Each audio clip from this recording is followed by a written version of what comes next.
Welcome into the College Football Recruiting Show alongside Blair and Gulo. I am Emily Proud. We just learned that five-star defensive lineman Williams Nwaneri has committed to Missouri. We'll have some reaction. We'll actually hear from Williams in just a few minutes. But first, I got to remind you, submit your questions in the chat. We'll answer some at the end of the show. The only way you can be a part of it is by subscribing to the 24/7 Sports YouTube channel. Also, please like this video so we know that you're watching. You go ahead, you hit that like button.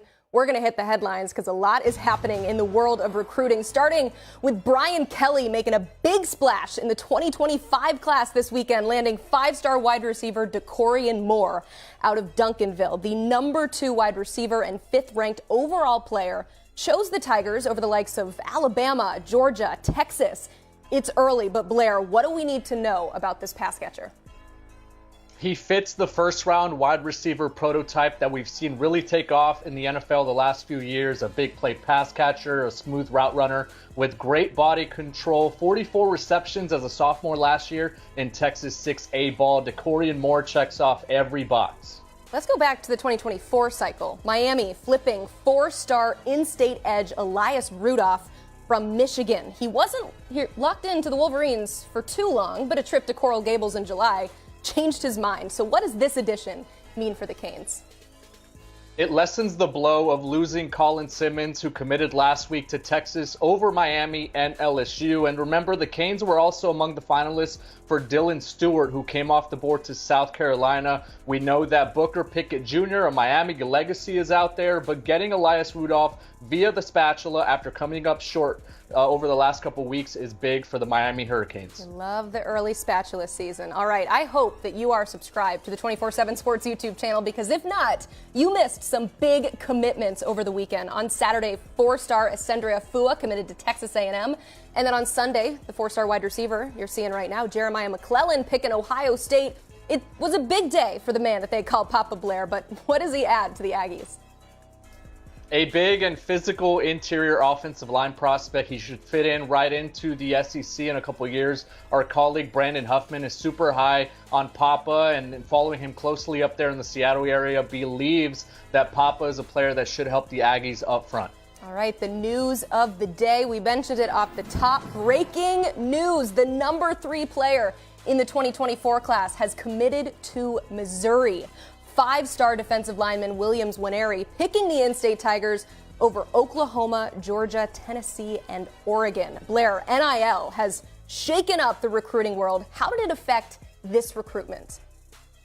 I think NIL was a great neutralizer. It's become a factor for schools that aim to keep top in-state talent home. I'm not sure we see Missouri win out in this without NIL, and we've been following some crystal balls of late, and our own Alan True put one in for the Tigers, so they might not be done yet. Whew, certainly exciting for all the Tigers fans in the chat right now. Nwaneri will be joining the show live in just a few minutes, so stay tuned for that interview. But it is time now for the Wiltfong Whiparound with our Director of Recruiting, Steve Wiltfong. And Steve, it is hard to undersell what this commitment of Williams Nwaneri means for Eli Drinkwitz and the Missouri Tigers. I mean, he is the highest-ranked defensive commit in Mizzou history. So how were the Tigers able to land him?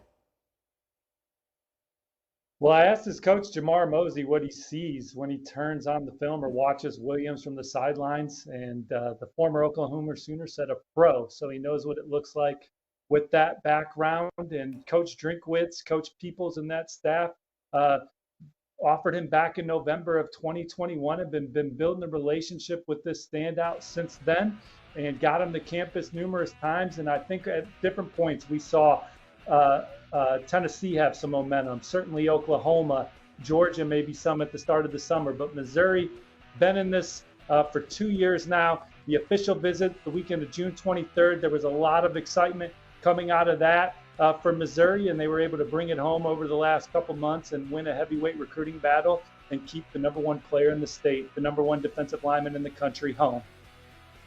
Missouri has a ton of momentum now, Steve, after landing one of the highest ranked commits of all time in program history. The Tigers have had some wins in state in recent years. You have to go back to Dorian Green Beckham, obviously, in 2012, Drew Lock in 2015. In 2010, that was the last time that they signed the top 2 players from within the state's borders. So what's next for Missouri on the recruiting trail? Well, you kind of alluded to it a minute ago, but five-star receiver Ryan Wingo is now target numero uno. They were target numero uno A and B, but now Williams Nwaneri is off the board. It's all in on Ryan Wingo. I talked to his family recently. They told me that they had 11 visits on the schedule for this fall to go see games, to take more official visits. But talking to a source close to that recruitment on Sunday, this one might end sooner rather than later. My crystal ball's on Texas, but I think we're in the countdown to me joining Alan True on Mizzou here in the near future if this buzz continues to maneuver or move in the fashion that it's moving. So like the way that's shaping up for Missouri as well. He took an official visit to campus the same weekend that Williams Nwaneri did. And I wouldn't be surprised if this ends the same way as it just did for Williams. Another reminder, Williams Nwaneri will be joining our show live here in just a few minutes. But Steve, we mentioned this in the headlines. LSU landing a 25 five-star wide receiver Kamarion Moore out of Duncanville, Texas. Now, if that sounds familiar, Duncanville is home of five-star Colin Simmons, who did not select LSU last week. So with Moore now in the fold, what's next for the Tigers in 2025? Well, after 2024 receiver Jeremiah Smith, Kamarion Moore has been my favorite receiver that I saw on the camp circuit this spring and summer in person. And now that they have arguably the best receiver in the country in the fold, he's number 2 in our rankings at 24/7 Sports. They go out and try and get the best quarterback in the country, Emily and Blair, and they're at or near the top for our top 2 guys. You got Bryce Underwood out of Belleville, Michigan, and you have George McIntyre out of Brentwood Academy in Tennessee, not far from that studio Emily's sitting in right now. And I think with Underwood, they're battling Michigan. And with McIntyre, they're battling Tennessee and Alabama. Michigan's also in that one. There's been times where I've really loved LSU's position for Underwood. I think Michigan has made up ground over the spring and summer. And then with McIntyre, he's going to take some game visits this fall. And then I wouldn't be surprised if he made a decision at the end of the season. Got a couple crystal balls in. I think Harlem Berry, the number 1 running back in the 24/7 Sports composite, I like where LSU stands with him. I logged the 24/7 Sports crystal ball for LSU today for in-state offensive lineman Devin Harper. And beyond those names, you have another in-state running back, James Simon, they're in great position for. They're battling Texas A&M for Jabori Antoine, who's the number 1 player in the state in the 24/7 Sports rankings, a cornerback there. And then Keelan Moses, I like where they stand for the in-state linebacker out of University Lab, just a stone's throw away from LSU's campus and football stadium. Steve, let's continue the five-star frenzy and discuss defensive lineman Kamarion Franklin out of the state of Mississippi. He is set to announce this Saturday. What's the buzz on the five-star with less than a week to go until the big reveal? Well, guys, Auburn has 24/7 Sports number 14 class. And if you look at my favorite metric, average ranking per commit, they're number 5. And I like the way this is trending for Auburn. Hugh Freeze and company, they've had some monster wins in this 16-player class. They flipped Perry Thompson from Alabama. They flipped DeMarcus Riddick from Georgia. They beat Clemson for quarterback Walker White. I could go on and on. Joseph Phillips, they beat Georgia on. Kamarion Franklin would be another monster win for them. You know, he's got a great relationship with defensive line coach Jeremy Garrett, who's from Mississippi. He likes the Mississippi ties that Hugh Freeze has. And he's got that official visit coming up in the fall. Has enjoyed several visits to the Plains. Now, Miami's lurking. They're trying to have a big August. They picked up some commits recently, so don't sleep on the Hurricanes. Florida State, Tennessee, and Ole Miss rounding out the top 5. But I like Auburn here right now as I talk to you guys today for Kamarion Franklin, while also keeping a close eye on Miami. With the 5-star safety KJ Bolden off the board, it now turns to the 4-star in Zaquan Patterson. He is the highest ranked uncommitted safety in the cycle, so a lot of people in hot pursuit of him. What's the latest in his recruitment? Well, Miami's a program that's always been a mainstay with him. They've had him on campus a bunch. I think he wants to see how they look this season, a program that's rising with him, or maybe a program that's not necessarily rising but hasn't been talked about as much as Michigan. Been there a couple times this summer, including the barbecue at the Big House. I think he loves the staff, the program, the way they develop players. They're playing for national championships. And I'm told he talks to Denard Robinson regularly, so he's really clicked with that coaching staff. Auburn's in the middle there, so we're not ever sleeping on the Tigers right now. Zach Etheridge leading the charge for Auburn there, and then certainly Florida State, another program that would love to land Zaquan Patterson. So those are just a few of the contenders there for recruitment that's really heating up. We love talking quarterback dominoes, Steve, on this show, and the quarterback dominoes in the 2025 class have already began to tumble. Over the weekend, you put in a crystal ball for Purdue to land top 24/7 quarterback Sawyer Anderson out of Dallas, Texas. 25 offers already, so a bunch of schools in the picture. But what has you leaning Boilermakers for the talented quarterback? Well, he had an incredible visit to Purdue this summer. When he arrived at their football facility, 20 coaches were there to meet him and his family, show him that he was their #1 target at the position. He loved the energy from the staff, has a great relationship with Graham Harrell, Coach Dagey, Coach Keene, the offense, the track record of those guys, the academic factor. He's going to commit somewhere on Tuesday. This is setting up for Purdue to land another talented Texas quarterback after scoring top 247 quarterback Marcus Davila in the 2024 cycle. Hey, that state's been great to Purdue under center. Little Drew Brees action. They're trying to rekindle the magic down there with these Texas signal callers. Oh, poor kid, though. He's always going to have that on him, though. Are you the next Drew Brees? That is a lot of expectations. Steve, you caught up with head coach of the 5th-ranked team in the 2024 cycle. That is Florida State's Mike Norvell. He told you that said class was, quote, championship caliber. I love that. What else stood out from that conversation? Well, he thinks it's an explosive class. Now, he wasn't able to talk about any player specifically because they haven't signed a national letter of intent yet. But the one thing that he talked about is like, look, when he first got there, they were selling a vision.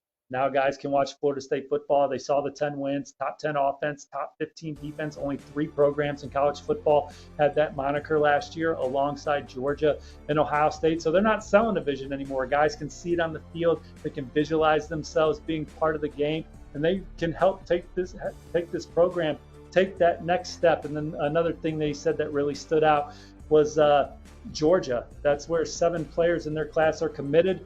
That's home state for them. They treat it just the same as they treat the Sunshine State. They invest the same amount of hours film watching, relationship building in the Sunshine State. So that's really paying off for them as well. Love it. Steve, one more thing to ask. Hit that like button. There we go. He knows the drill. Thank you so much for all the great intel. You can read more of Steve's work, including his conversation with Mike Norvell, on 247sports.com. And as always, for more exclusive information, become a VIP member today.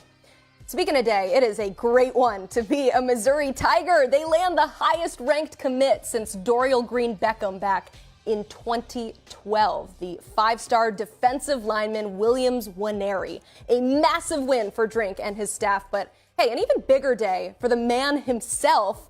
And he joins the show now. Let's welcome him on to the College Football Recruiting Show. Williams Nwaneri is here fresh off his commitment. First off, a huge congratulations. I know there's a lot of Tiger fans watching right now, and they want to know, what were some of the driving factors that led you to put on that Mizzou hat and pick the Tigers? Really just, ever since they started recruiting me, I feel like they've been consistent. It just felt like it was the right thing for me at this time, so I made the decision. Williams, you're the highest ranked prospect for Missouri since 2012. There are words like elite, rare, impactful on the scouting report that our guy Alan True has written up on your 247 Sports profile. In your own words, how would you describe your skill set and what you bring to the field? I describe, very athletic. So I feel like I'm very position flexible. I feel like I can play down the whole D1. I feel like I got a good motor and just I'm ready to go rush the passer.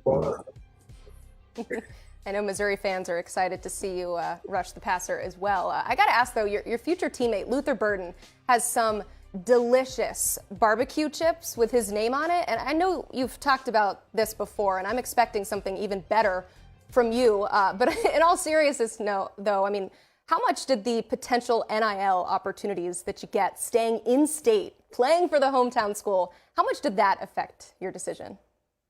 It affected my decision a little bit, but a lot more went into it, just other than NIL, but they played a part in it for sure. Certainly did. All right, we want you to go celebrate. We know you've been doing a lot of TV, but real quick, we got those Tiger fans going nuts in the chat right now, so speak to them. What is your message for your new fan base? Do it. Let's go win. Let's go win the SEC championship at MIZ. Whoo! Championship and MIZ. I love it. Williams Nwaneri, thank you so much for being on the show. Huge congratulations. Go celebrate. We're excited to see you in that black and gold soon. Thank you. Thank you. All right, well, speaking of his future conference, get this.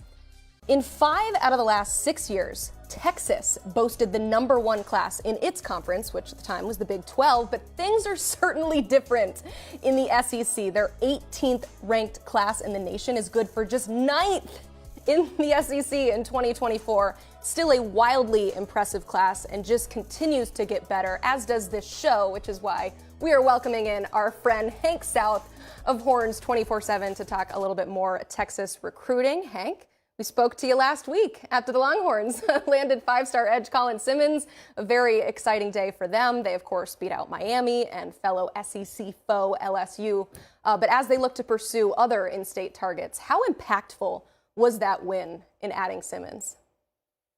I think it's impactful in several different ways. You know, obviously it's a huge recruiting win over a future SEC rival in LSU. You know, you need to start winning those recruiting battles to be able to compete in the conference. And Texas has already been doing that with several of the guys that landed, and none bigger than obviously Colin Simmons last week. But, you know, looking ahead to what kind of momentum can get built, landing a target like him, I think it could certainly pay dividends here in the next few weeks with some of these targets that either have decision dates set or looking at potentially making decisions prior to their senior seasons. You know, obviously, people are talking about Texas. We're talking about Texas right now. We talked about Texas last week. So obviously, having Texas in the headlines, having them buzzing on social media can certainly play a role in guys maybe even looking to take a visit.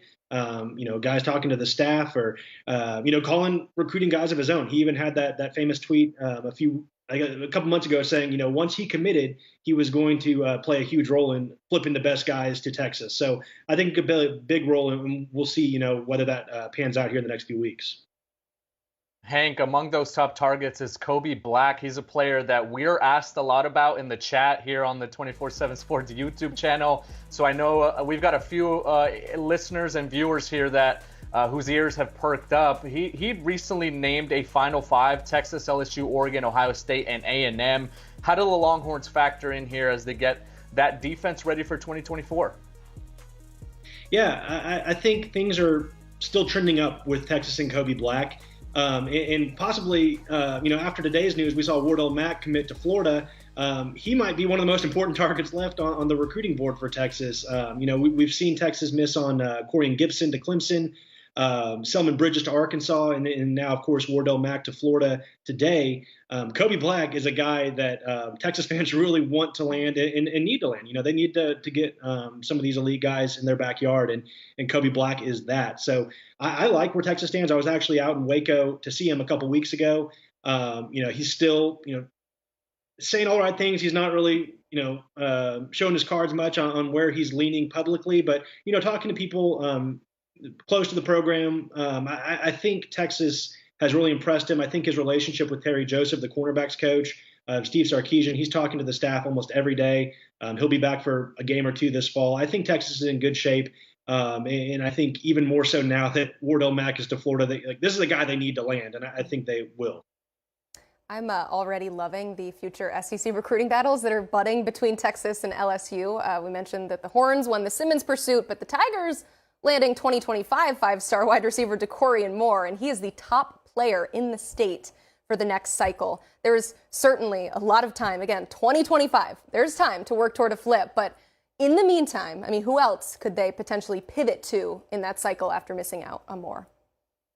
Yeah, and I think this is maybe where you'll see it being a benefit that KJ Lacey has already committed. They already have their 2025 quarterback in the class. So, he's been, Dakorien Moore was obviously someone he was talking to, but he's already been working on some other top receiver targets. I think one notable guy that we've been tracking on Horns 24/7 through the summer is Marcus Harris, the top 100 receiver from Mater Dei High School in California. He's a guy that visited at the end of July. It was his second visit, I believe, but he's one that I was told when KJ Lacey committed, that was one to watch in terms of who could come and join him in Austin. Obviously, KJ Lacey's a guy in Alabama, but he's been reaching out to these guys all over the country, Marcus Harris included. And Marcus Harris has a pretty good teammate in Jordan Davison, who's one of the top running backs in the 25 class, who I also have projected to Texas currently. So I think Marcus Harris is one.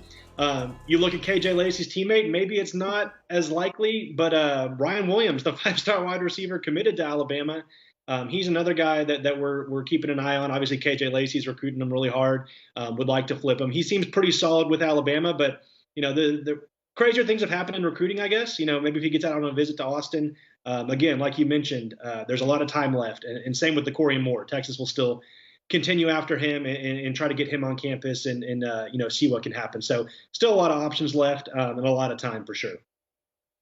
Hank, there's a lot to like about this Texas class, and obviously we've mentioned Colin Simmons and Jared Gibson and a few others that they're in play for. There's a lot to like about Texas on the field as well. Heading into the Big 12 season, they are the preseason favorites. How much pressure is on Steve Sarkisian to meet those expectations and close in on another top 10 recruiting class?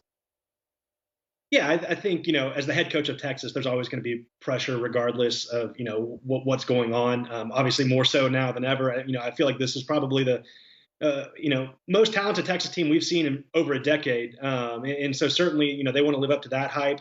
As it pertains to recruiting, I think the guys they have committed in this class right now, they seem pretty bought into kind of the vision he's selling. I don't think a lot of these guys that are already committed are really going to be swayed one way or the other much by a win or a loss here or there, maybe disappointing season by the standards we're kind of setting at this point. But there's definitely pressure in terms of guys. This mass exodus, if things don't go how we think they will, I don't think it's really going to happen with this class. There's always one or two maybe, but overall this class has kind of bought into the culture Steve Sarkisian's selling and kind of his vision for what he wants Texas to be, and they're pretty locked in. We keep in contact with the commits pretty often, and these guys are ready to go. And so I don't think in terms of recruiting, I don't think there's huge pressure. I think it's more on Texas meeting the expectations that are set out for them.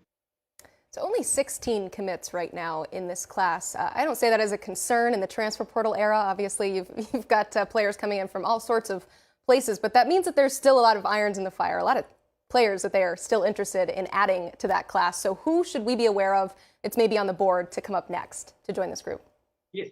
Yeah. In terms of decision dates, the next one we have scheduled is September 1st with Dominique McKinley. He's a 24/7 Sports 5-star defensive lineman from Louisiana.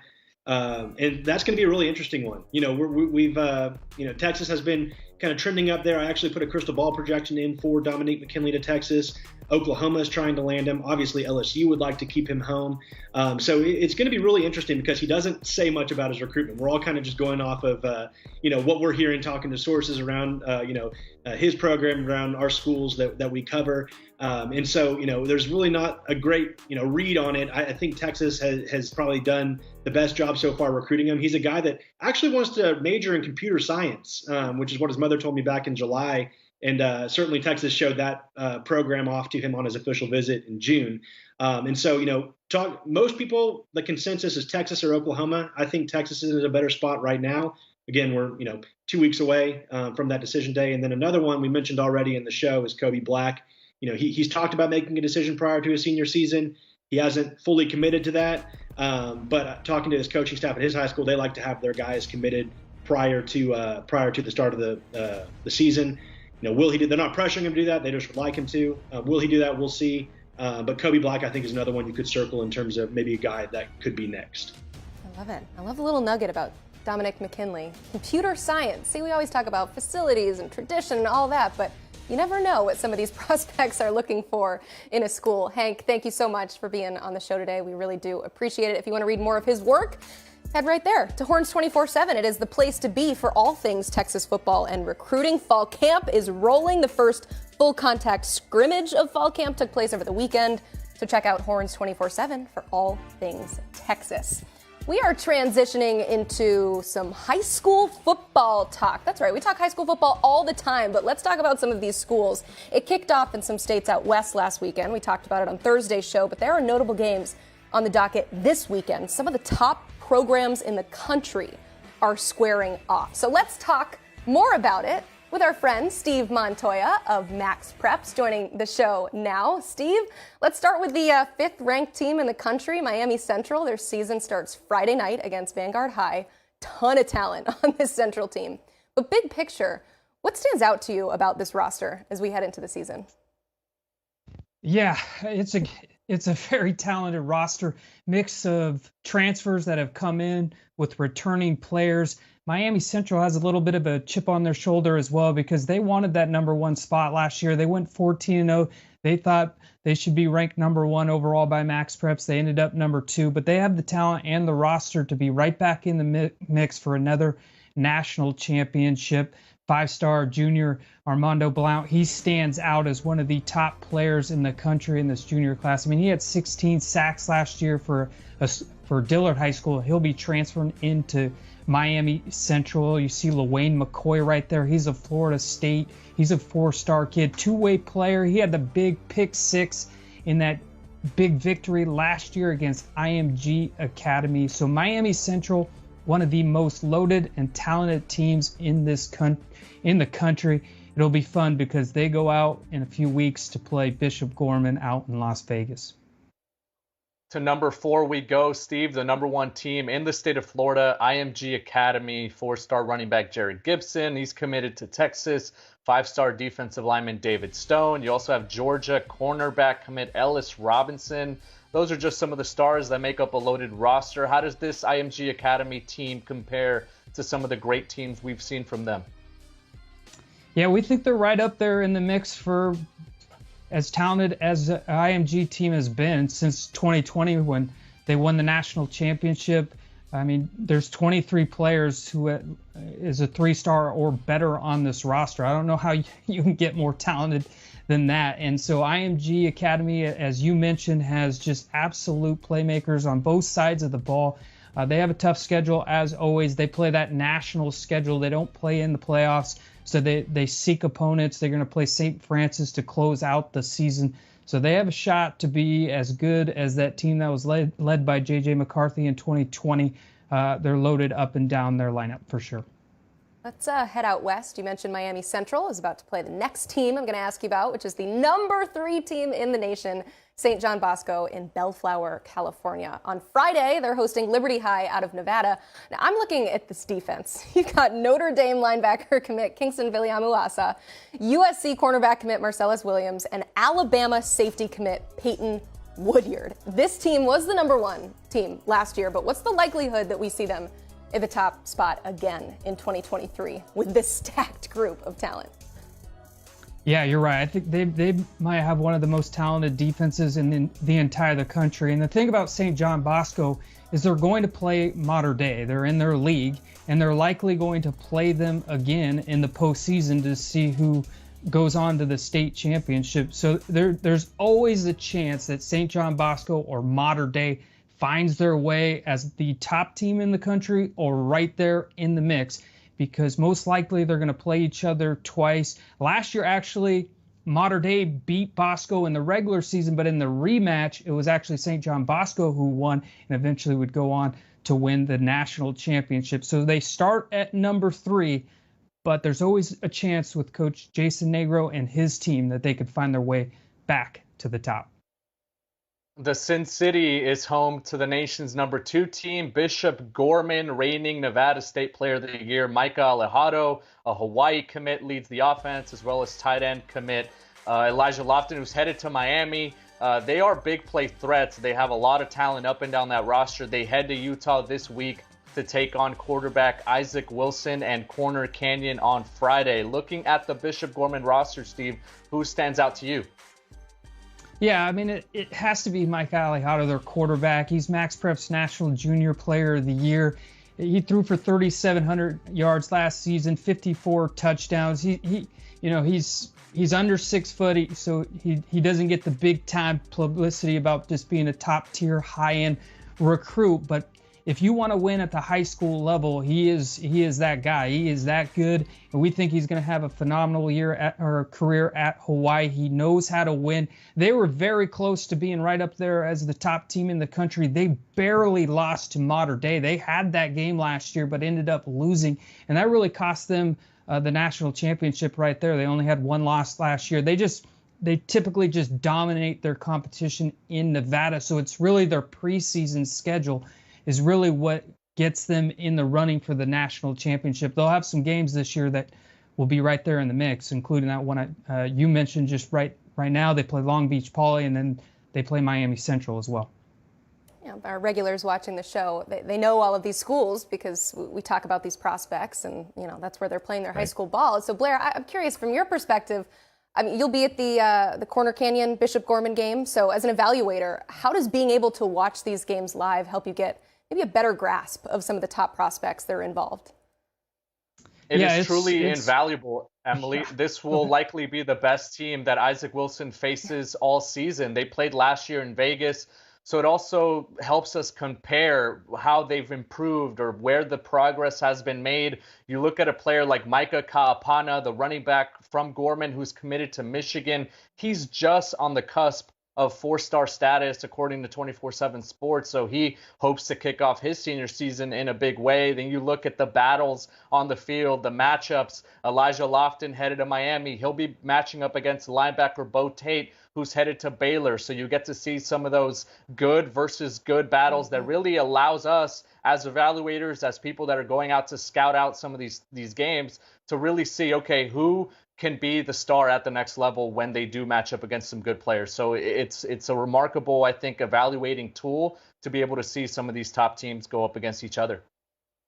Yeah, Steve, I heard you start to answer there. I mean, how much does it help when you're evaluating, when you hear Blair say it, it's good against good. These are some of the top teams in the country playing against each other. How much does that help from an evaluation standpoint?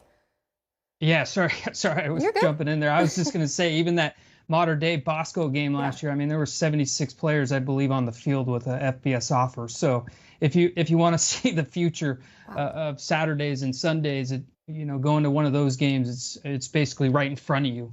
That's awesome. So I imagine it's the place to be for anybody looking to find some elite talent for sure. Yeah, I might have plans this weekend. I got to go see IMG Academy is here in town in Nashville playing Lipscomb. So that's seeing into the future on Sundays. I got one more question for you here. The number one team, of course, we have to talk about them, is Mater Dei. In the 2024 class, 6 of the top 16 prospects in the state of California play for the Monarchs. So, yeah, they have some talent as well. And if I listed all of them, we would be here all day. So I'm just going to ask you this. With all the talent that Mater Dei has on this roster, how big is the gap between them and everybody else? I think in the top 5 to 6 teams, the gap is not that big. I think once you start getting outside the top 10 or so, then the gap definitely widens. But I think those top 5, 6 teams are right there that any one of them could end up being number one. But we went with Mater Dei because of what you said, just how talented they are. They have Elijah Brown back, their quarterback. He's 29-1 in his career. He's thrown for over 6,300 yards, 76 TDs in his career. So he knows how to win. His lone loss was the one last year to St. John Bosco. So with him in the starting quarterback position was really kind of the nail that put them into this one spot. But Mater Dei has a very, very, very tough schedule. They play St. Francis Academy. Obviously, they're going to play St. John Bosco. So Mater Dei will be tested big time this year. They have a new coach in Frank McManus. He takes over for the legendary Bruce Rawlinson. I mean, Coach Rawlinson will be around helping the program, and Frank McManus has been in the program. But it's still a new coach, new era. We'll see what happens with the Monarchs. And they kick off this week against Corona Centennial. That is a very, very good game one for sure. a bunch of marquee games throughout the country. That's one of them. You have IMG Academy heading over to, maybe potentially impress Emily out there in Nashville. St. Francis Academy takes on Dylan Raiola and KJ Bolden out in the state of Georgia. Looking ahead a bit, though, Steve, what's one game this season that you have circled on your calendar as a potential game of the year? Yeah, this is a super tough question because this is a phenomenal year for just out-of-state matchups and just big-time high school games. But the one that I really want to see, and it's right down the street from the Fort Lauderdale HQ, is St. John Bosco, and they'll be playing St. Thomas Aquinas in the Broward County Showcase. The reason I chose this game is because it's California against Florida. Usually when you have California against Texas or Florida, Texas, the hype just gets built up so much because it's basically like the two states are playing each other on the field. And St. Thomas Aquinas, as you guys know, how many players they've put into the NFL and how talented their roster is, and then St. John Bosco, how talented their roster is. It's just a clash of the Titans for sure. And I believe St. Thomas Aquinas has only played 3 California teams. One of them was St. John Bosco back in 2017. They won that game 9-3. They have also beaten De La Salle twice. So St. Thomas Aquinas right now has some bragging rights over California. So this one should be a good one. This one is next weekend, not this weekend coming up, but the weekend following. That one is going to be a great game to watch. We love the bragging rights, especially when you're representing the whole state. Looking forward to that matchup, Steve. Thank you so much for breaking down the upcoming season. I have some wonderful news. MaxPreps Radio will be back this year, providing live audio at some of the biggest games of the season, including a few that we just previewed. You can tune in live right from each school's team page on your new favorite page, which is maxpreps.com.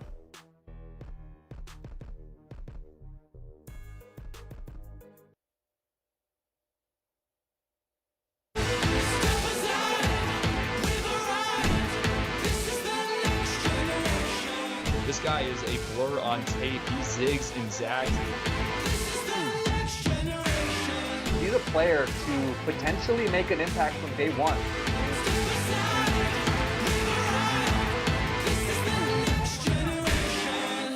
It is time now for our recruit of the weekend. We are heading to Corner Canyon High School, home of 4-star quarterback Isaac Wilson. The Utah commit shined in his season opening win over Granger High School.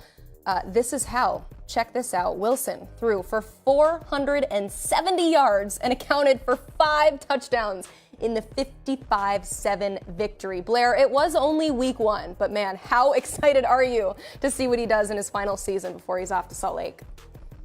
I'm really excited to see the progress and the improvement in certain areas. He's a bit of a gunslinger. He's got that mentality. He's not afraid to air it out. And that offense has been great for quarterbacks like Zach Wilson, his brother, like Jackson Dart, who is at Ole Miss, like Devin Brown, who's battling for QB1 at Ohio State. And now it's really showcasing what Isaac Wilson can do. He had 27 yards per completion, Emily, this past Friday. That's an insane number, and obviously a big recruit of the weekend performance. And to top it all off, Wilson and Utah scored another big in-state recruiting win to beat out rival BYU for Corner Canyon teammate Cash Dillon on Saturday night. He's one of the top edge rushers out west in the 2024 class, is now giving Utah 3 of the top 6 players in the Beehive State. That's commitments right now. So a win on the field for Isaac Wilson, a win off the field for Isaac Wilson, and obviously the recruit of the weekend for the Elite 11 finalist.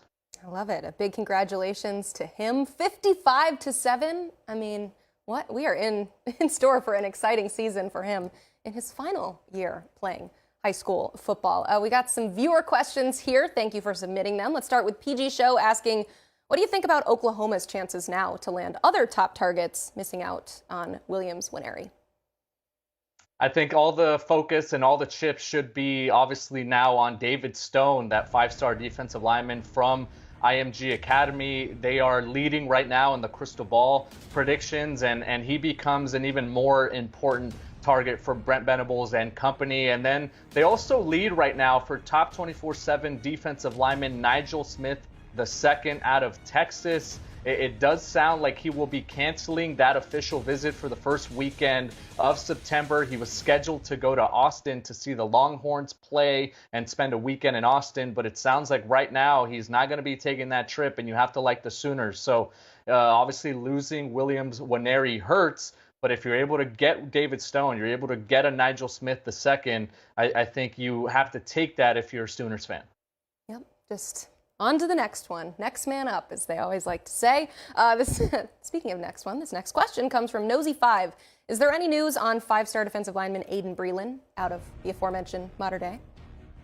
Nothing that we know of yet. I know he's obviously focusing on his high school season, and I think this is one of those players that will be taking his time. We have mentioned in the past that a guy like Ryan Wingo, who a lot of eyes are on now in the state of Missouri, could lead the country in official visits. I think Aiden Breland will be a player that we see hit the road quite often during the season. I think he'll be on college campuses essentially every weekend to really feel things out. And as players like Williams Nwaneri come off the board, Nigel Smith II, like we mentioned earlier, even Dylan Stewart, who committed recently, Colin Simmons. I mean, I think the stock and the value of a player like Aiden Breland only goes up. So I think the longer this drags out, the more leverage he has, and I think it's a good thing if your name is Aiden Breland. Yeah, it's the name of the game. You gotta figure out what your leverage is, and yeah, as we enter the fall season, of course, a lot more recruiting is going to be happening on campuses when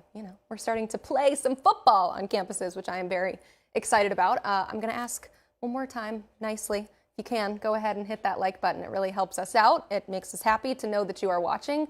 About a fourth of you have hit the like button, I'd say, in my rough just live math right now. So I think we can do better than that. So go ahead, hit that like button. We're going to answer one more question. I love this one from Christian G, wanting to know, should the remaining 4 teams in the Pac-12 be worried about flip season in recruiting? I think a program like Stanford, which went on a crazy run during the month of June with 20-plus commitments and really creeping into top 20 status nationally, that should be the program that's probably the most worried because of the star potential that they do have on that commit list, and in a way, it's just a lot of attractive recruits that they beat out some big schools for commitments early on. So that's a school that I think needs to clarify its standing the most. I think that's the school that has the most to lose if things continue to drag out and there's uncertainty surrounding the program. Remember, this is a school that hasn't even played games under the new coach Troy Taylor. So if I'm Stanford, that's the big worry. Is I need a resolution, I need clarity, and I need these recruits to know that we're going to have a home, whether that's Power 5 or that's going independent or that's us going in a certain direction. I think they just need clarity because a lot of recruits are going to be wondering, hey, if I go to Stanford, how big are the games going to be? Will the lights be brighter if I go somewhere else than if I play at Palo Alto? How will that help me market myself for the next level? So Stanford, that's the one school that I'm most concerned about because they have so much star power on their commit list right now. Not pushing back necessarily, but I remember having this conversation with national recruiting analyst Greg Biggins about how when you commit to Stanford, it's for more than, just playing in the Pac-12. I mean, how much does it help that they are a brand and the fact that a lot of these prospects go there for things, maybe beyond just football?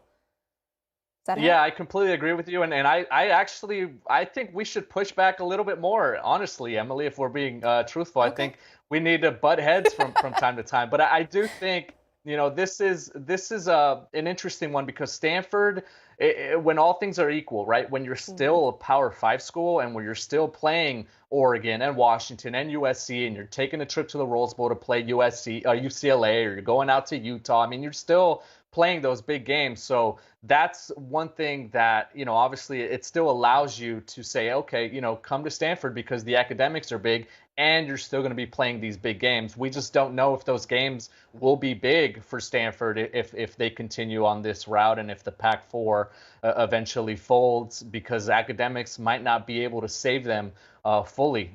This has to be, I think, a clear football picture for them to be able to obviously hang their hat on their academics, which are, second to none as well. We'll see.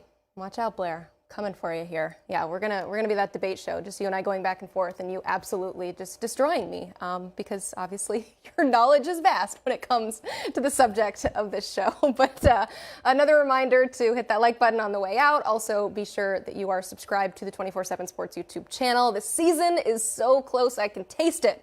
So you're gonna want to make sure that you are subscribed. For Blair Angulo, I'm Emily Proud, and this is the College Football Recruiting Show.